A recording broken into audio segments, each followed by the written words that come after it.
I'm just not going to address all these comments, but for the comments that actually are coming from a pretty sincere place, I definitely want to make sure that I do respond to you.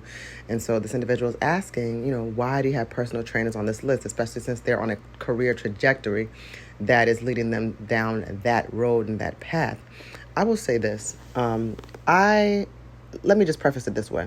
So I've spent decades in the gym, right? Various stages of being fit. I've been super fit at times in my life. I've been not so fit. Like right now, I'm just kind of like let me drag it. I'll get myself together. No big deal, because it's something that I can do. I just mentally just have to want to do it. But I will say this. In my lifetime, my body composition is such that even when I'm sort of in a before stage where it's like I'm not really in the best place, a lot of personal trainers will see the vision, right? So I've got the kind of body composition where the before can produce a really, really good after if I set my mind to it. I mean, all of us do, right? All of us do.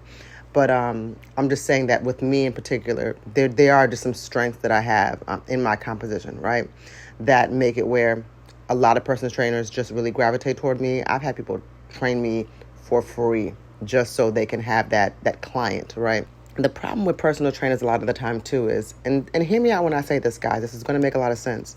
With these personal trainers, I think of personal training as one of those jobs, much like clergy, social work, therapy, or anyone that works in the school system, anybody that is really supposed to lead or that has to deal with people and their vulnerabilities, right? I'm being very specific about this. And the way I'm saying this is this. These types of jobs, right, they require somebody that really earnestly and sincerely does care about people. When those jobs go to individuals that really care more about themselves than the individuals that they're tasked to help, or people that unfortunately have proclivities that lead them to abuses, it's a very, very dangerous place for a vulnerable person to have to be in. So with personal trainers, one of the things that I've noticed is personal trainers a lot of the time, they know that you're in a place where you want to get to whatever you think your better is, right? You want your better health. You may share things with them.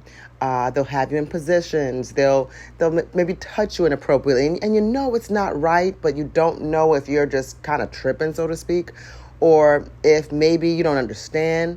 Things like that. So it's like you have to go through so much to really vet and find the proper types of personal trainers. I've had people that wanted to train me that will show me their client list and say, oh, I've trained this girl and that girl, like women that I know. Either I know them personally or I may know them through some kind of just media or whatever. Just people that are just of note, right? I'm not saying that they're famous per se, but people of note. And I look at these pictures and it's like, this is something of an inappropriate nature. Why is she even being allowed to, or allowing herself to be photographed like this? Why would you even want to? And what does it have to do with training? So I find, in my opinion, and in what I've seen in a lot of instances, now this is not everybody because I've had some great personal trainers, but in my vetting process, I found a lot of personal trainers to be extremely predatory. That's all I'm saying. So if you want to date a personal trainer also, because I've seen how personal trainers move in the gym too. Because I'm minding my business, I'm doing my routines, but child, you'll see because it's almost like even therapists. You've heard of people say that they fell in love with their therapist. It sounds a little bit loony when you hear it. But the same thing happens with personal trainers. This is somebody you're working with day in, day out. Maybe over an hour, several times a week. So people create these attachments towards people. And those individuals, of course, can take advantage of you. And personal trainers, they want to get that check, child. So who knows what they're willing to do for that check, So those guys will have multiple sad, lonely women, and they'll be taking your money and basically emotionally abusing you just for the check. And now you hurt because you found out that your man got 8 on the roster when you thought he was just at work. No, we don't date personal trainers around here, child. We don't do that.